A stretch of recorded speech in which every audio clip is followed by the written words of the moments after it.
There are moments in history when the world seems to change quietly, not through armies, not through kings, not through displays of worldly power, but through a single voice, a young man praying in the woods, a question whispered into heaven, a life forever changed by what followed. For millions of people around the world, the story of Joseph Smith is not simply the story of one man. It is the story of restoration, of promises remembered, of ancient truths returning after centuries of silence. Whether one approaches his story with faith, curiosity, or careful skepticism, few can deny the remarkable influence his life has had upon the modern religious world.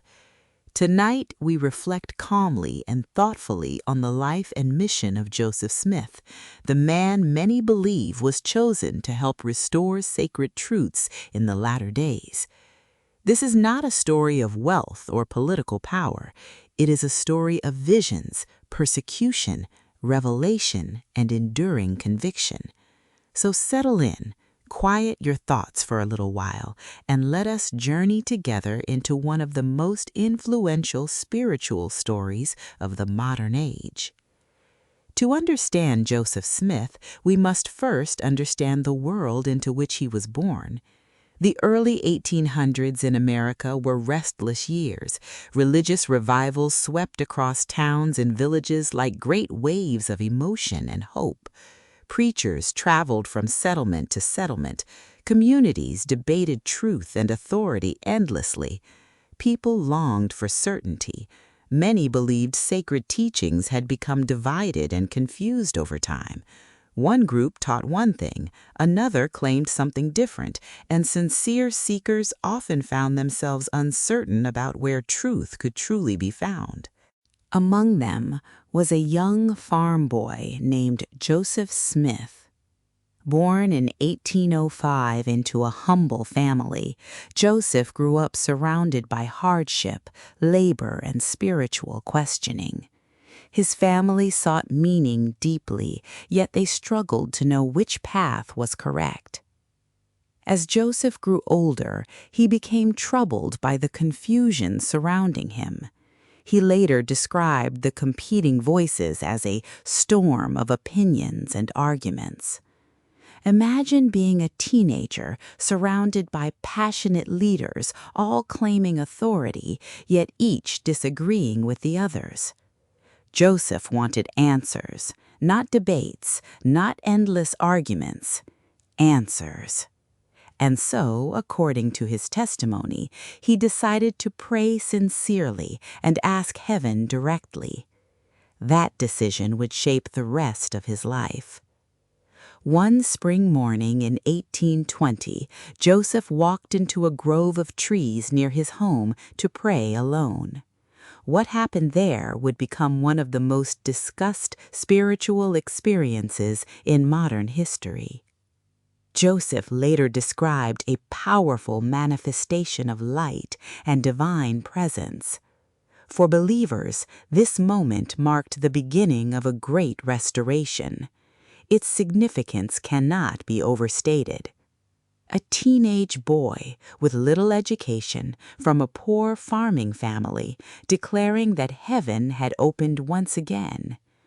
Such a testimony naturally invited criticism, ridicule, opposition, and it did.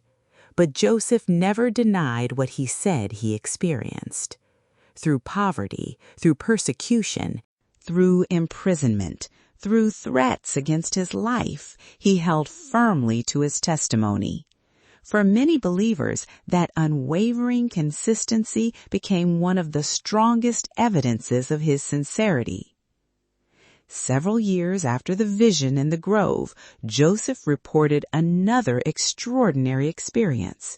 He said a heavenly messenger appeared to him and spoke of an ancient sacred record hidden nearby. According to Joseph's account, this record contained the history and spiritual teachings of ancient peoples. Joseph later said he was entrusted with these records and given power to translate them.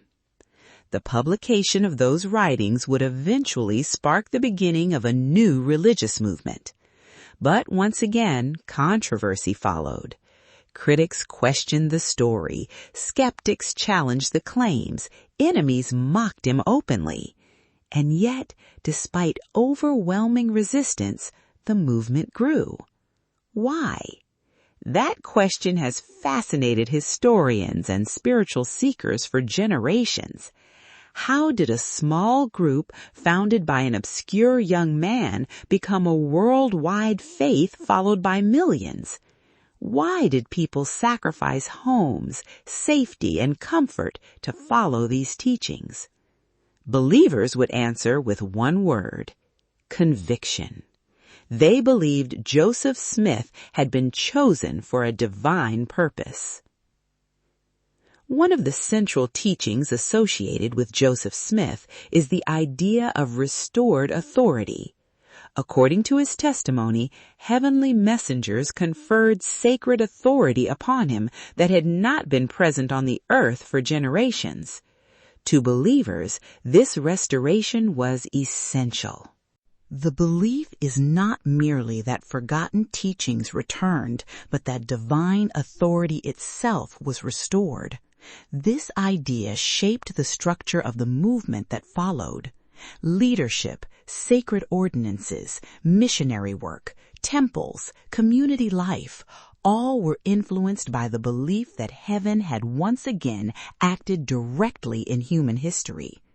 To followers, these events fulfilled ancient promises that truth and spiritual power would be restored in the latter days. And remarkably, what began with only a handful of believers slowly spread across continents.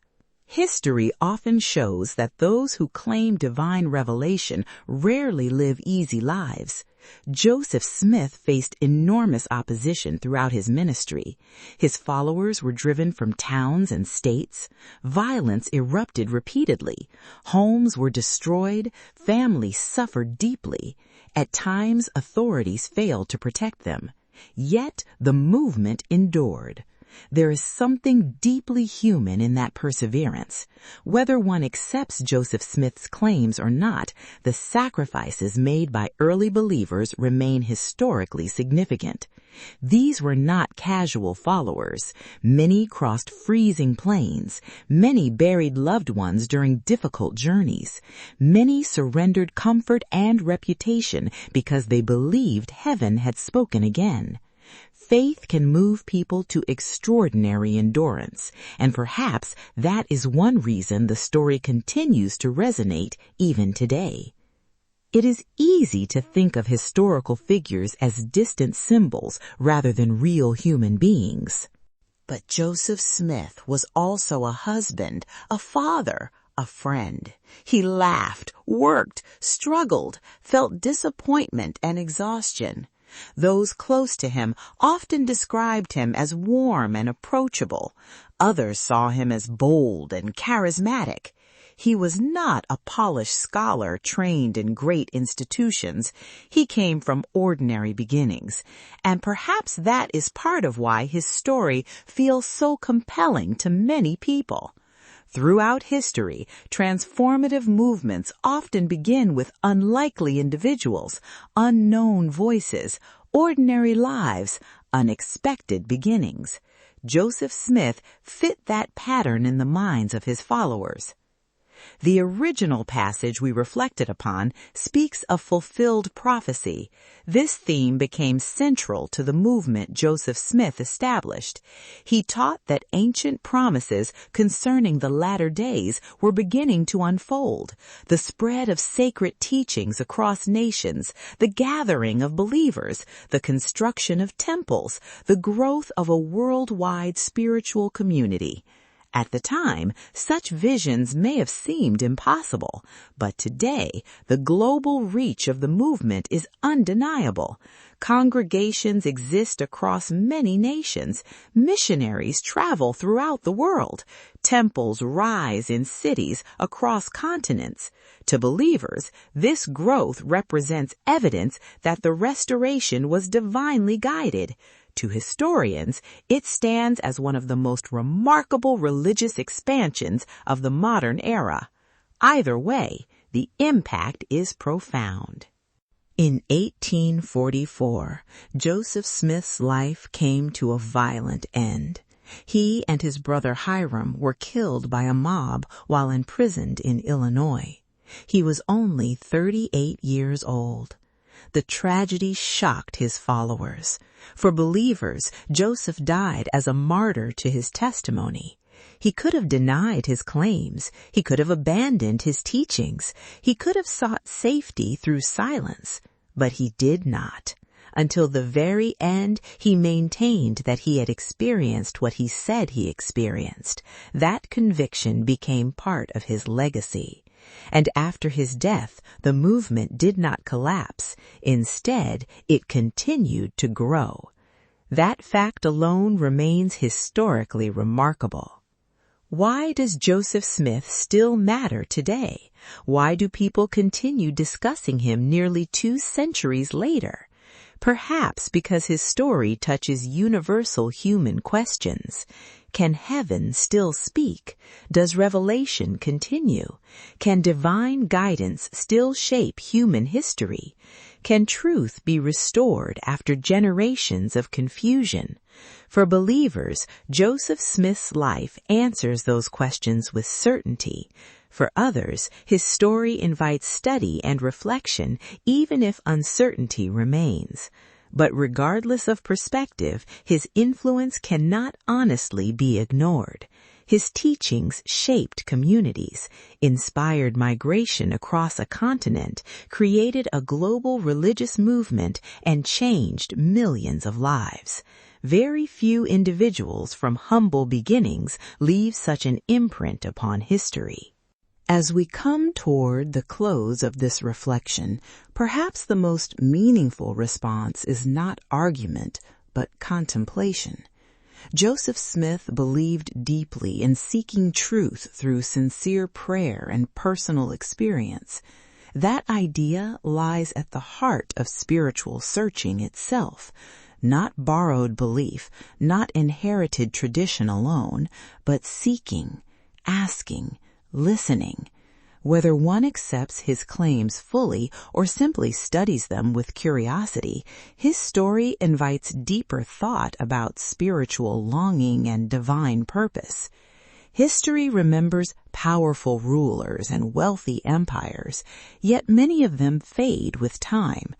But spiritual movements rooted in conviction often endure far longer than anyone expects.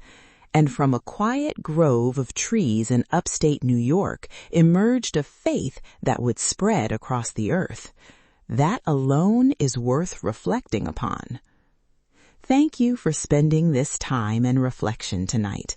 If this video encouraged thoughtful consideration, you are welcome to continue exploring stories of faith, restoration, and spiritual history with us. May your evening be peaceful. May your heart remain open to truth, and may you never stop seeking the light that guides the human soul. Good night.